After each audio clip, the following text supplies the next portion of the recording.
Dans l'assemblée des saints, assoiffé je me tiens, que ton onction descende sur moi. Conscient que mon destin est dans le creux de ta main, que ton onction descende sur moi. Je suis disposé, assoiffé, que ton onction descende sur moi. Je suis disposé, assoiffé, que ton onction descende sur moi.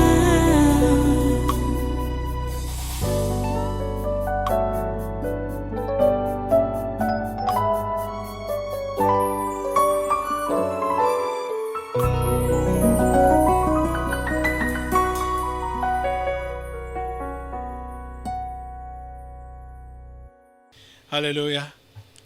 Merci Seigneur. Reste debout et prends ta Bible. Prends maintenant ta Bible. Nous allons passer à la lecture du passage ou des versets qui vont introduire notre entretien de ce matin autour de la parole de Dieu.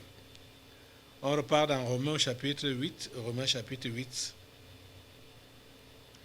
Romains chapitre 8. Commençons.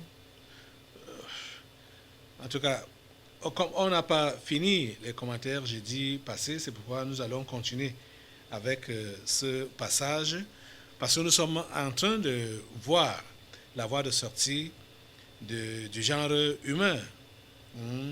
La voie de sortie donc du genre humain. C'est donc Jésus-Christ, la mort et la résurrection de Jésus, la nouvelle vie en Jésus qui sort dans l'homme de l'esclavage de Satan, l'esclavage du péché, l'esclavage de la chair. Ok. Romains chapitre 8. Allons au verset 13. Romains chapitre 8, à partir du verset 13. Non, commençons même au verset 11, là où nous nous sommes arrêtés jeudi. Qui dit donc: et si l'esprit de celui qui a ressuscité Jésus d'entre les morts habite en vous, celui qui a ressuscité Christ d'entre les morts, rendra aussi la vie à vos corps mortels par son esprit qui habite en vous. Ainsi donc, frères, nous ne sommes point redevables à la chair pour vivre selon la chair. Si vous vivez selon la chair, vous mourrez. Mais si par l'esprit vous faites mourir les actions du corps, vous vivrez. Car tous qui sont conduits par l'Esprit de Dieu sont fils de Dieu. Et vous n'avez point reçu un esprit de servitude pour être encore dans la crainte, mais vous avez reçu un esprit d'adoption par lequel nous crions « Abba, Père ». L'Esprit lui-même rend témoignage à notre esprit que nous sommes enfants de Dieu. Or, si nous sommes enfants, nous sommes aussi héritiers, héritiers de Dieu et co-héritiers de Christ. Si toutefois nous souffrons avec lui, afin d'être glorifiés avec lui.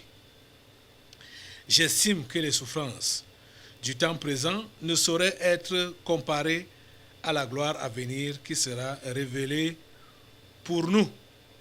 Aussi, la création attend-elle avec un ardent désir la révélation des fils de Dieu, car la création a été soumise à la vanité, non de son gré, mais à cause de celui qui l'y a soumise, avec l'espérance qu'elle aussi sera affranchie de la servitude de la corruption pour avoir part à la liberté de la gloire des enfants de Dieu.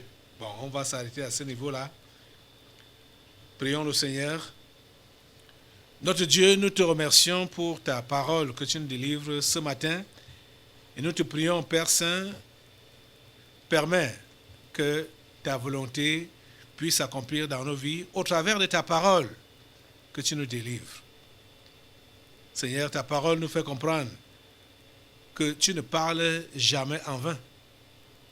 Quand tu envoies ta parole, c'est pour accomplir tes desseins.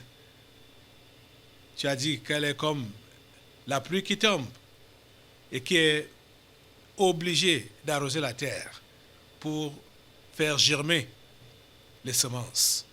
Seigneur, je prie pour que ta parole puisse accomplir le but pour lequel tu l'envoies. Dans nos cœurs, dans nos vies, dans notre nation, dans ce continent, dans ce monde. Seigneur, nous nous attendons à toi. À toi la gloire, l'honneur et la puissance.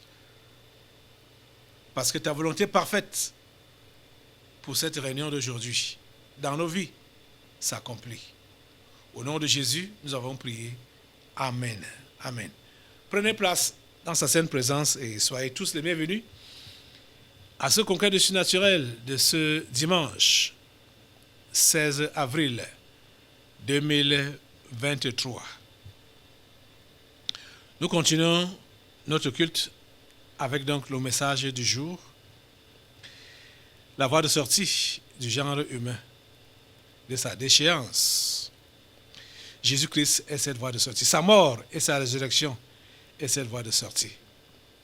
Et nous sommes en train de voir comment il est important pour toi, le chrétien, de te livrer à l'esprit, de te livrer à l'obéissance pour ne plus continuer à être esclave du péché, ne plus continuer à être esclave de la chair.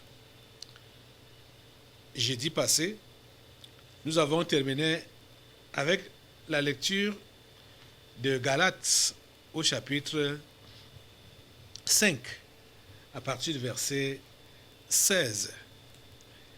Galates chapitre 5, à partir du verset, c'est là-bas que nous avons terminé la lecture jeudi passé, comme c'est la suite. J'étais en train d'enseigner, on a même vu dans Jean ce que Jésus a enseigné quand il disait que si le Fils vous a franchi, vous serez réellement libre. Dans Jean au chapitre 8. Et ailleurs, toujours dans Jean, il dit, les paroles que je vous dis sont esprit et vie. Dans Galates au chapitre 5, donc, à partir du verset 16, on nous dit, Paul dit, je dis donc, marchez selon l'esprit et vous n'accomplirez pas les désirs de la chair. Et marcher selon l'esprit, c'est marcher selon la parole. Être dirigé par l'esprit, c'est être dirigé par la parole.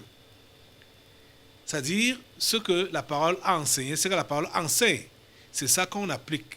Et c'est ça qui signifie marcher selon l'esprit. C'est ça qui... qui signifie donc marcher selon l'esprit. Parce que si tu ne marches pas d'après ce que le Seigneur a prescrit, forcément, tu vas marcher selon la chair. Et c'est le contraire de l'esprit, de la marche de l'esprit. Paul dit, je dis donc, marchez selon l'esprit et vous n'accomplirez pas les désirs de la chair. Et marcher selon l'esprit, c'est décider d'obéir aux instructions de Dieu, d'obéir à ses prescriptions. Verset 17, car la chair a des désirs contraires à ceux de l'esprit, et l'esprit en a de contraires à ceux de la chair. Ils sont opposés entre eux, afin que vous ne fassiez point ce que vous voudriez. Si vous êtes conduit par l'esprit, vous n'êtes point sous la loi. Or, les œuvres de la chair, on commence donc à énumérer les œuvres de la chair, pour donc savoir comment quelqu'un marche selon la chair. Or, les œuvres de la chair sont manifestes, c'est-à-dire ça se voit clairement. Ce sont l'impudicité, l'impureté, la dissolution, l'idolâtrie, la magie, les inimitiés, les querelles, les jalousies, les animosités, les disputes, les divisions, les sectes, l'envie, l'ivrognerie, les excès de table et les choses semblables. Je vous dis d'avance, comme je l'ai déjà dit, que ceux qui commettent de telles choses n'hériteront point le royaume de Dieu. Mais le fruit de l'esprit, c'est l'amour, la joie, la paix, la patience, la bonté, la bénignité, la fidélité, la douceur, la tempérance. La loi n'est pas contre ces choses.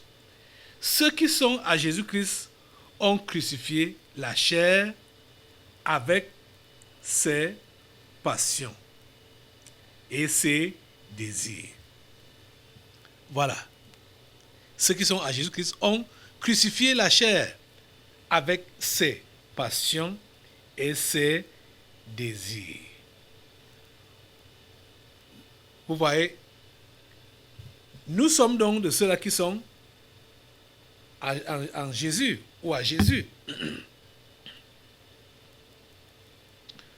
Nous sommes de ceux qui sont à Jésus. Donc, ceux-là qui ont donc crucifié la chair avec ses passions et ses désirs. Le texte qu'on a lu pour commencer l'enseignement de ce jour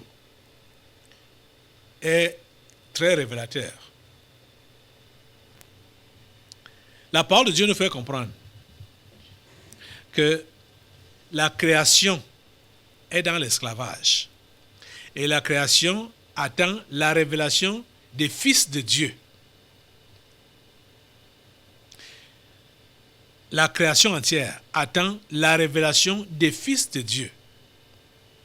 C'est ça qui est dit. Elle attend la révélation des fils de Dieu. Et comment est-ce que les fils de Dieu vont être révélés?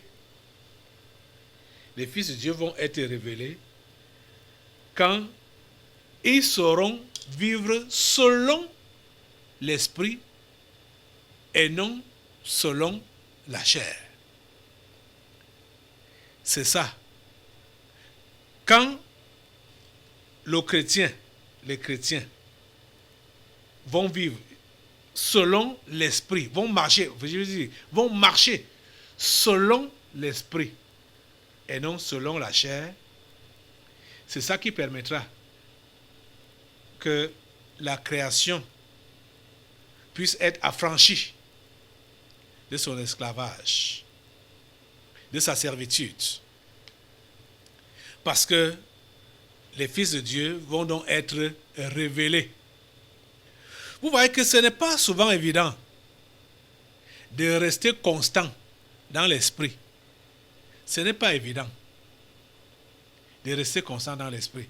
J'ai appris à propos d'un certain serviteur de Dieu qui, du moins à son époque, étonnait son entourage, qui le voyait toujours plongé en esprit. C'est-à-dire, cet homme ne permettait pas que la distraction s'accapare de lui. Il ne permettait pas ça. Déjà, il a été un homme exceptionnel. Vraiment exceptionnel. Bon, déjà, il n'a pas beaucoup fait l'école. Pratiquement, il n'a même pas fait l'école. C'est sa femme qui lui a appris à lire et à écrire. C'était un plombier. Il a fait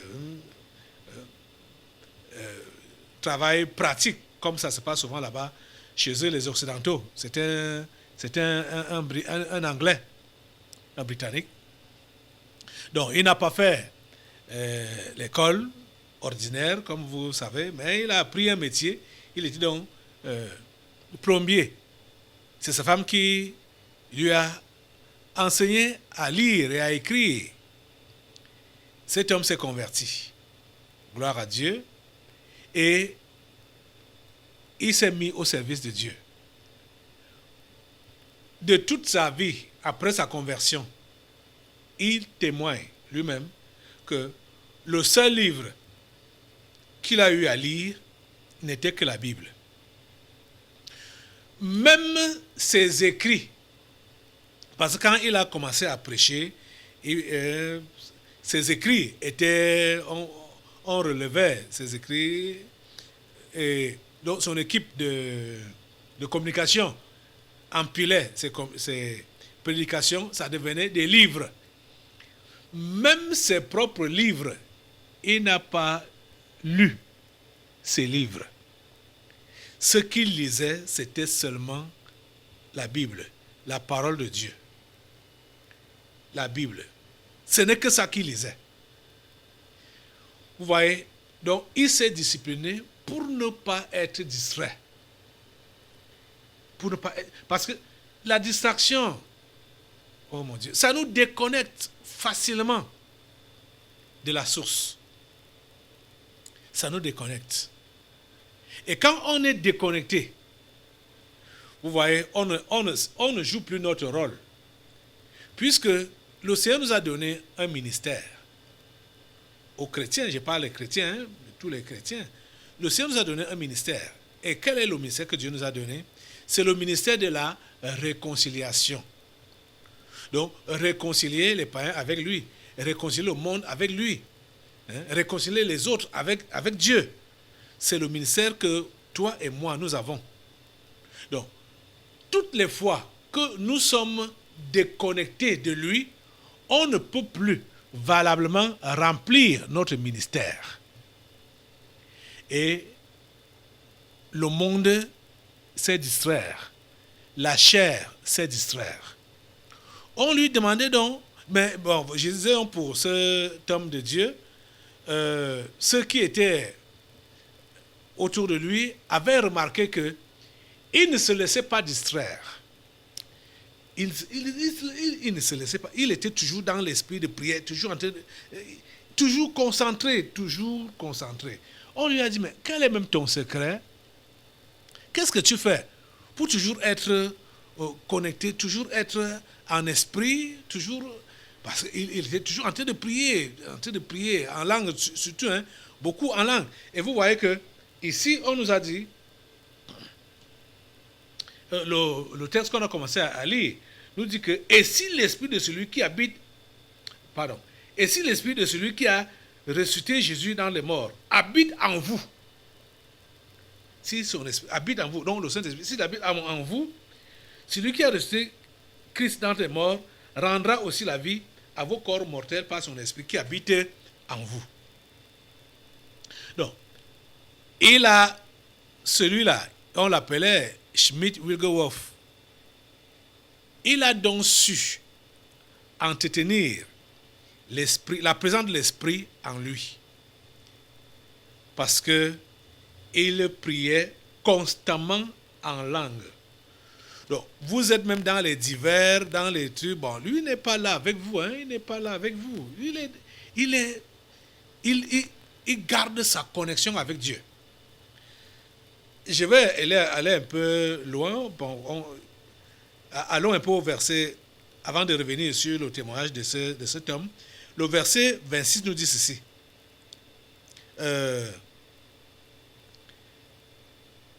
De même aussi, l'Esprit nous aide dans notre faiblesse, car nous ne savons pas ce qu'il nous convient de demander dans nos prières, mais l'Esprit lui-même intercède par des soupirs inexprimables.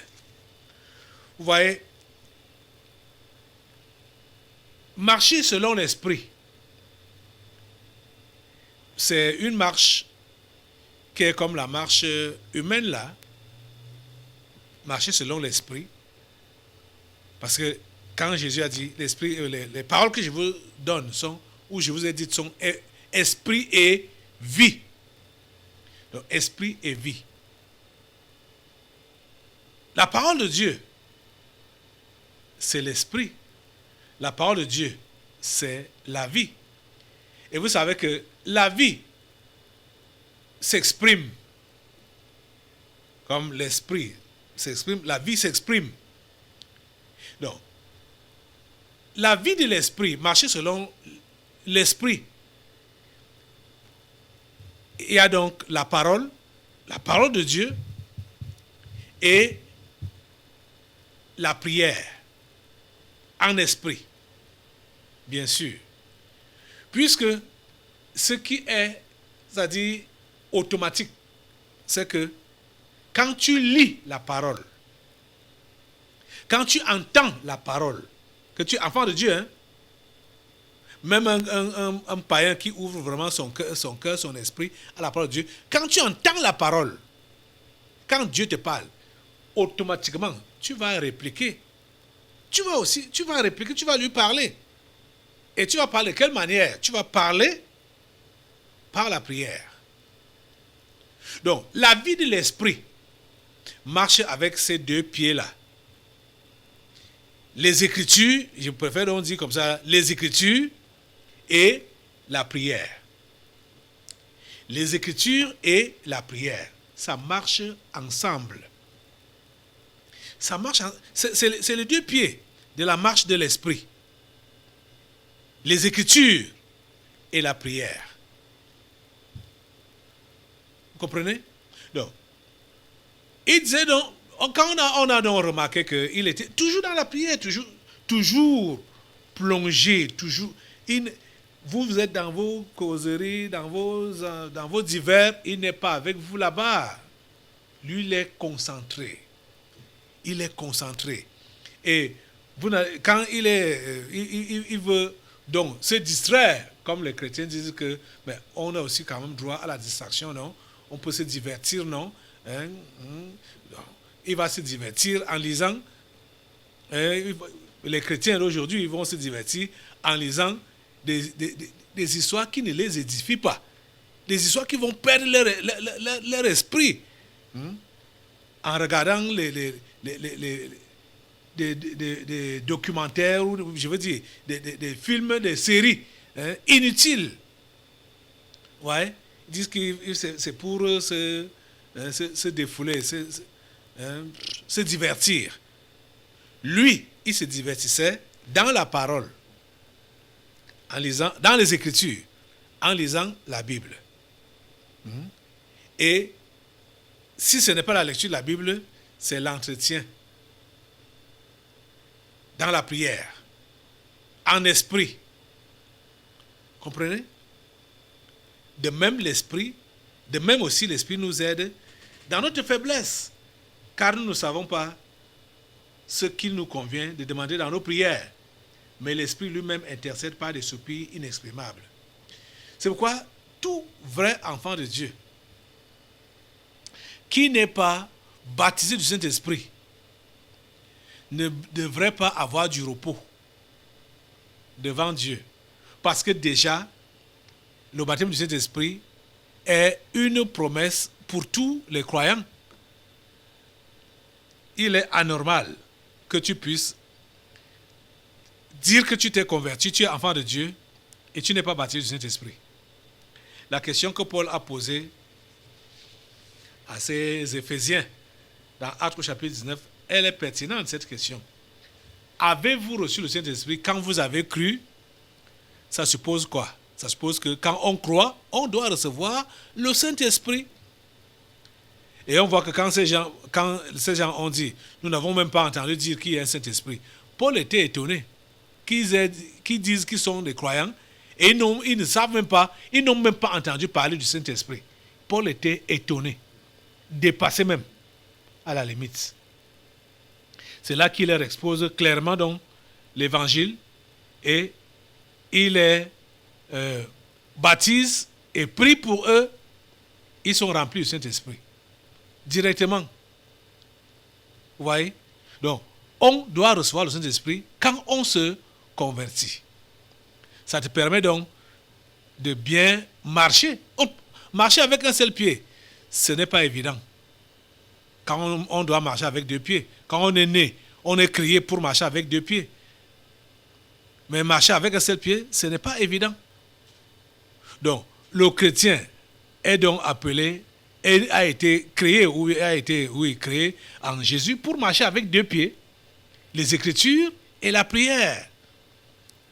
Marcher selon l'Esprit, voilà, les Écritures et la prière. Vous comprenez? La marche chrétienne. Voilà. Donc, ce monsieur, quand on lui demande donc, comment est-ce que tu arrives à être concentré ou à être toujours en esprit, il avait répondu que si l'esprit ne le touche pas ou ne le bouge pas, c'est lui qui bouge l'esprit. Bon, c'était une façon de parler pour dire que je ne me laisse pas entraîner par l'oisiveté. Je ne veux pas rester sans rien faire. Donc, pour attendre seulement que l'onction descende sur moi, que l'onction de la prière descende sur moi, que l'onction des louanges et de l'adoration descende sur moi. Je n'attends pas ça. Je n'attends pas ça. Moi-même, je m'engage. Je m'engage. Donc, je ne laisse pas le temps libre. Je ne laisse pas de temps libre. Je ne m'engage pas dans l'oisiveté. C'était ça, en fait, sa réponse. Donc, pour nous enseigner que nous devons toujours être occupés. Vous savez que les mondains ont dit que la nature a horreur du vide. Donc, quand il y a un vide quelque part, quelque chose va combler ce vide-là. Quelque chose doit combler ce vide-là. Donc, chrétien, s'il te plaît, comprends aujourd'hui que tu ne dois pas être oisif, tu ne dois pas laisser de vide et tu dois tout faire pour combattre la distraction. Ne te laisse pas distraire. Le monde a besoin de nous. La création entière a besoin de nous. La création a besoin de voir la manifestation des enfants de Dieu, des fils de Dieu. Et les enfants de Dieu ou les fils de Dieu vont donc se manifester quand ils sauront marcher d'après l'esprit et non d'après la chair. Vous comprenez? C'est ça qui va permettre qu'ils se voient et qui, pendant ce temps-là, ils vont donc accomplir pleinement leur mission sur cette terre. Vous savez, comme je l'ai déjà dit, notre mission sur cette terre, c'est quoi? Réconcilier les hommes avec Dieu. Réconcilier les hommes avec Dieu. Vous voyez que la création entière souffre. L'Église souffre.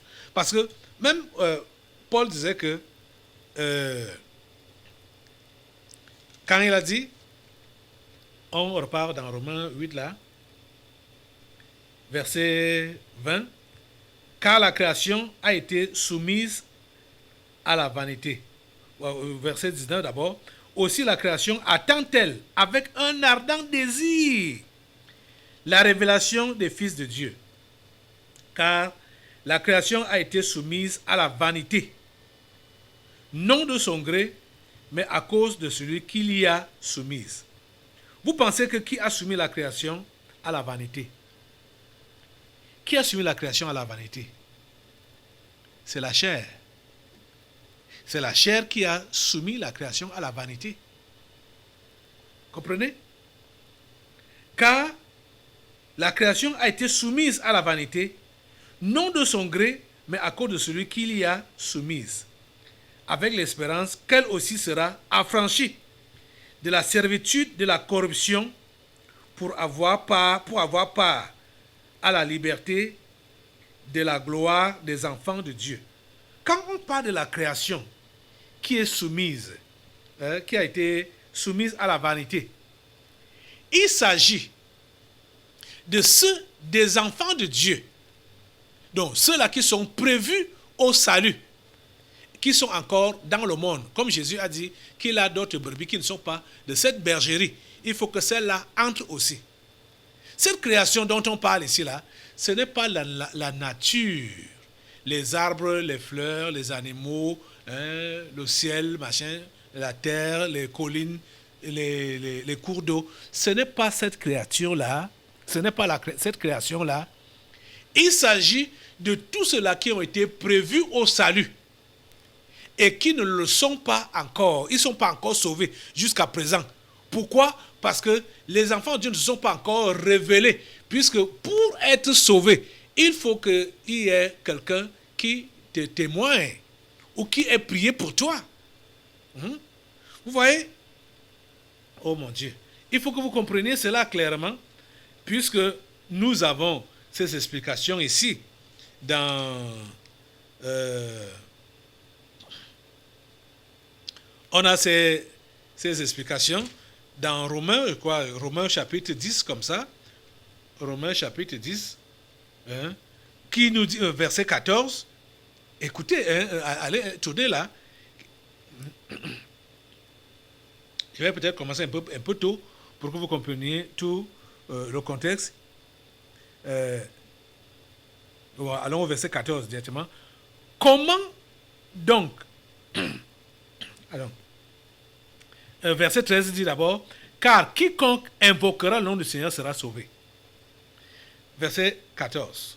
Comment donc invoqueront-ils celui en qui ils n'ont pas cru?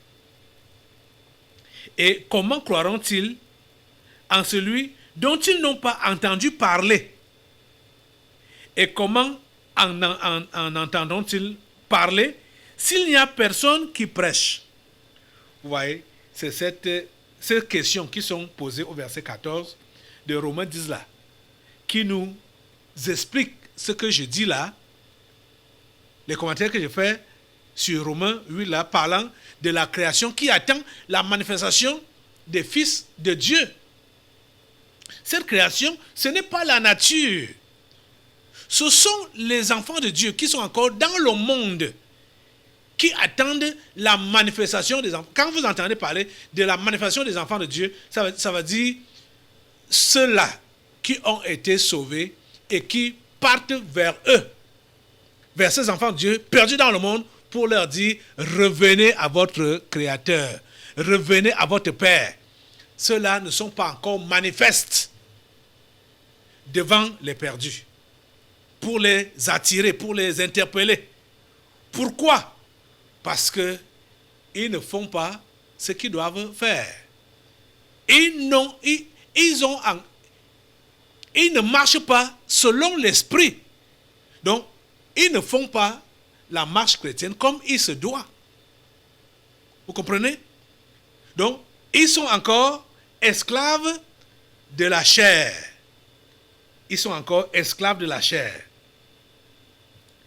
C'est pourquoi Paul a dit au verset 13 de Romains 8, mais si vous vivez selon la chair, vous mourrez. Mais si par l'esprit vous faites mourir les actions du corps, vous vivrez.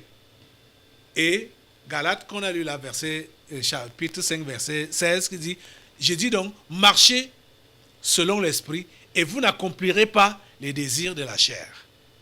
Vous voyez? C'est quand on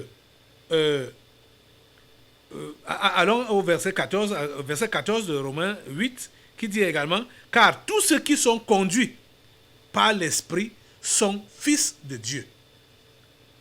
Tous ceux qui sont conduits par l'esprit sont fils de Dieu. Et ce sont ceux-là donc qui doivent se manifester à la création. Ceux qui sont conduits par l'esprit de Dieu, ceux qui sont des fils de Dieu. C'est eux que la création attend. Mais la création est livrée à la vanité. Qu'est-ce qui a livré la création à la vanité? C'est la chair. Puisque ceux qui doivent entendre le message du salut, le message de la délivrance, qu'est-ce qu'ils sont en train de faire maintenant? Ils sont en train de vivre selon la vanité, le train de ce monde. Ils sont dans le train de ce monde. Alors que eux, ils sont des enfants de Dieu, que Dieu a prévu, sauver depuis l'éternité.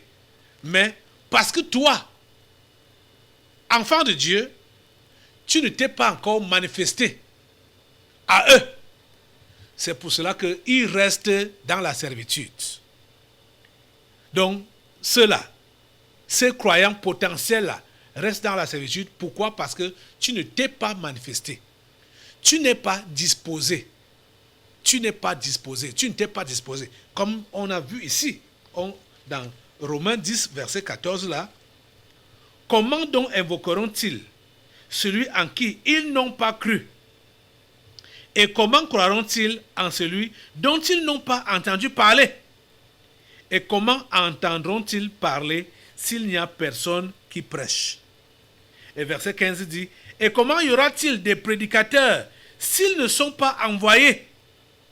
Selon qu'il est écrit, qu'ils sont beaux les pieds de ceux qui annoncent la paix, de ceux qui annoncent de bonnes nouvelles. Les prédicateurs envoyés, les témoins envoyés. Tu dois faire partie de cela. Et tu dois pleinement jouer ce rôle-là quand tu vas comprendre que tu as à te défaire avec la chair, complètement, tu te défaires avec la chair et te concentrer à marcher selon l'esprit. C'est-à-dire, selon les Écritures et dans un esprit de prière. C'est ça, marcher selon l'esprit. Et tu permettras donc à Dieu de t'utiliser comme réconciliateur, afin donc de sauver cette création qui souffre, qui est en train de gémir, qui veut être sauvée, mais se voit esclave, se voit servante ou esclave de la corruption, voilà. Le verset 21 parle de la corruption, oui. Avec l'espérance qu'elle aussi sera affranchie de la servitude, de la corruption, pour avoir part à la liberté de la gloire des enfants de Dieu. Donc, vous voyez, donc, ce sont les enfants de Dieu qui sont encore dans le monde. Mais ils sont dans la servitude, ils sont dans l'esclavage, ils sont dans la corruption. Et ils ont besoin que tu te révèles comme enfant de Dieu auprès d'eux.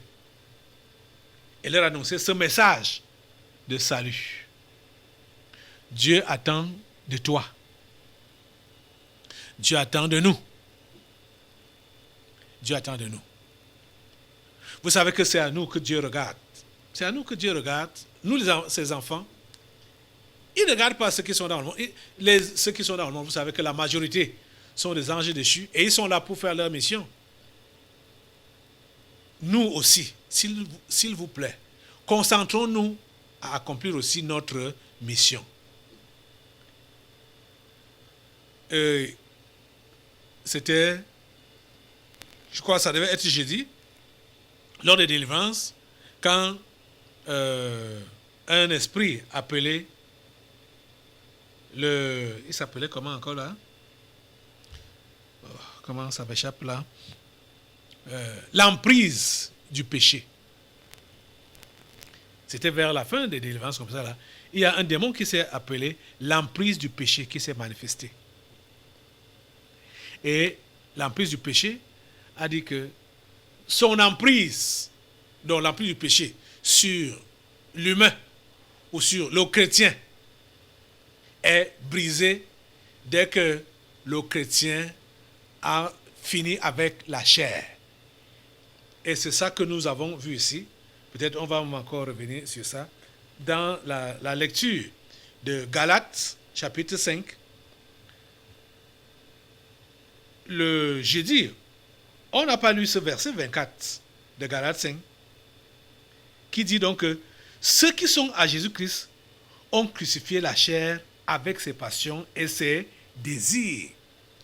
C'est ça qu'il a dit. L'emprise du péché a dit que son emprise là, s'est brisée dès que le chrétien a fini avec la chair. Avec la chair. Les désirs de la chair, les œuvres de la chair. Ouais. Et c'est ça qui est dit ici.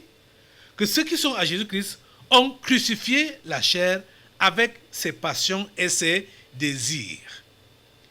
Si nous vivons par l'esprit, marchons aussi selon l'esprit. Ne cherchons pas une vaine gloire en nous provoquant les uns les autres, en nous portant envie les uns aux autres. Vous comprenez? Voilà les conseils. Ceux qui sont en Jésus-Christ ont crucifié la chair avec ses désirs et ses passions. Pour que le péché perde son emprise sur toi. il faut que tu crucifies la chair. Du moins, il faut que tu maintiennes la chair crucifiée, parce que Jésus l'a fait. Et quand Jésus était sur la croix, c'était avec toi et moi. C'était pour nous. Et nous étions avec lui à la croix. Lisez dans Éphésiens. C'est ça que la Bible nous fait comprendre. Donc on doit maintenir la chair crucifiée. Cela doit nous coûter quelque chose. Ce n'est pas facile. Mais nous sommes appelés à le supporter. Donc accepter la souffrance qui pourra, du moins, qui surviendra à cause de notre engagement, à cause de notre détermination, à cause de notre dévotion. C'est pourquoi on va finir avec cette lecture dans Romains, où on a commencé, chapitre 8, qui dit donc,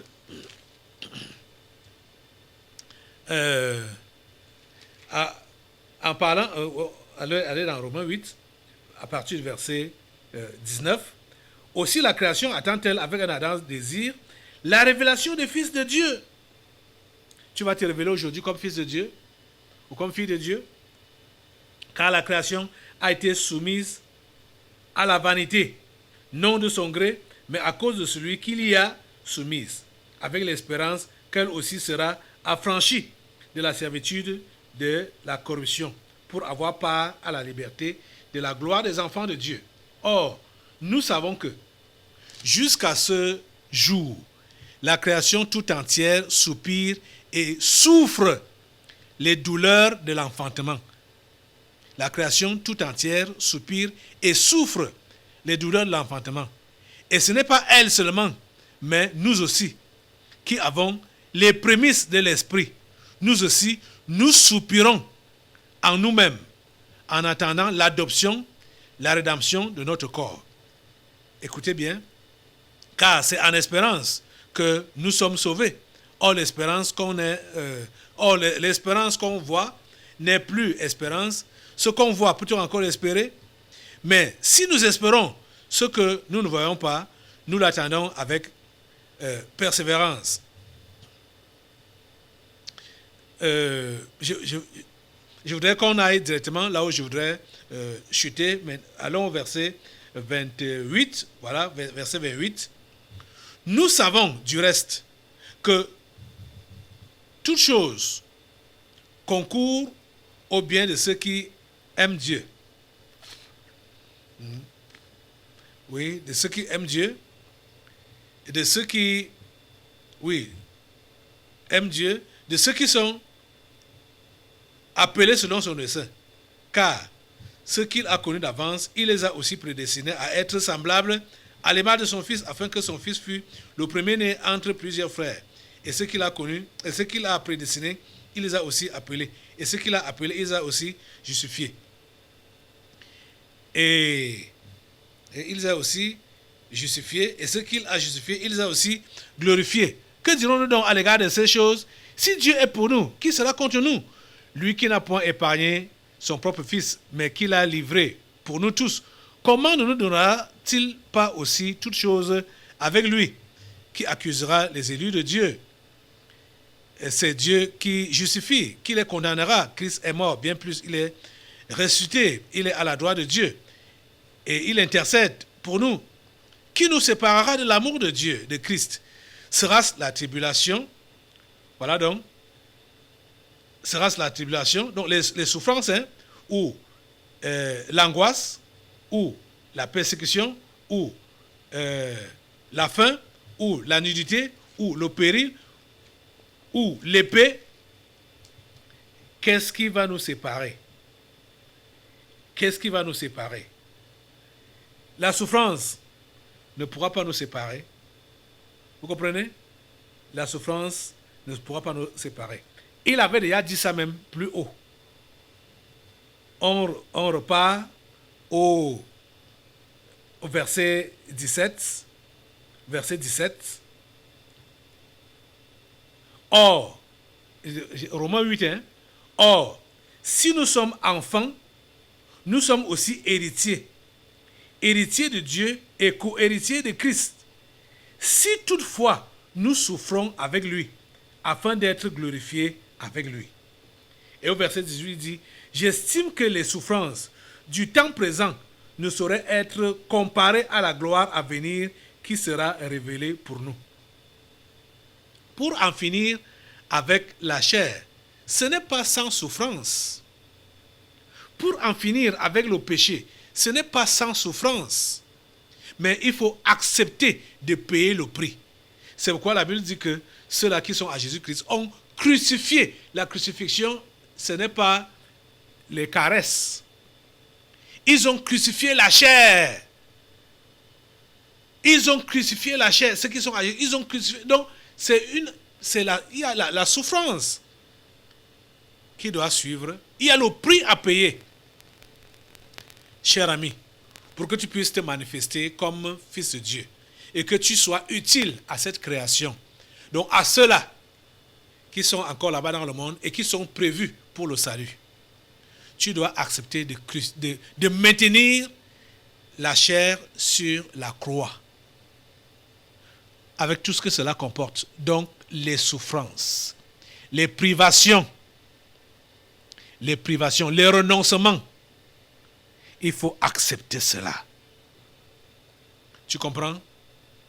Lève-toi sur tes deux pieds maintenant. Lève-toi sur tes deux pieds.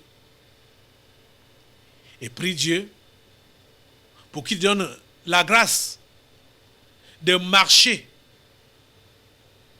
selon l'esprit. Et d'avoir donc tes deux pieds qui sont tes deux pieds de la marche pour la marche. Les Écritures et la prière. Ne te laisse pas distraire. Ne te laisse pas distraire. La distraction t'éloigne de ta source.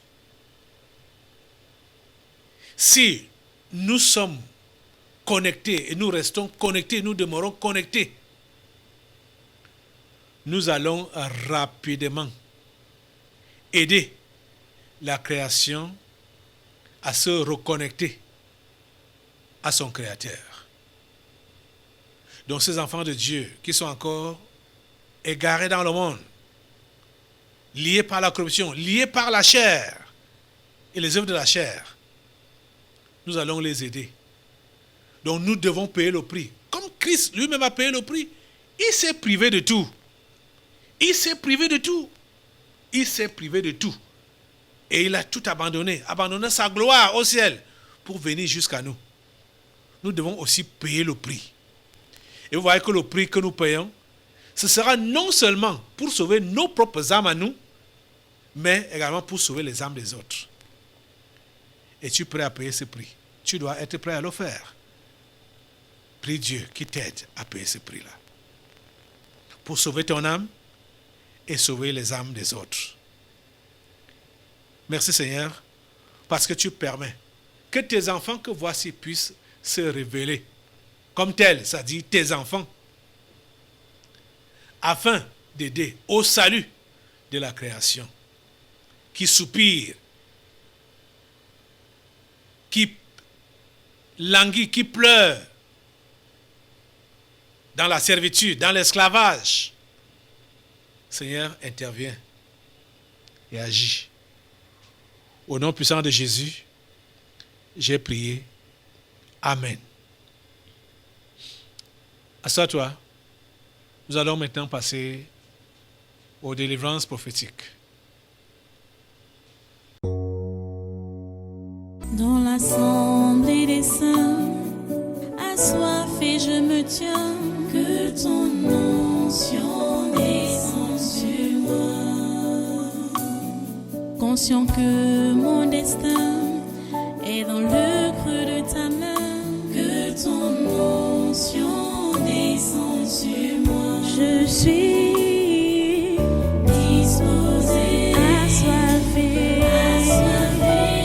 que ton onction descende sur moi. Je suis disposé, assoiffé, que ton onction descende. maison sur moi.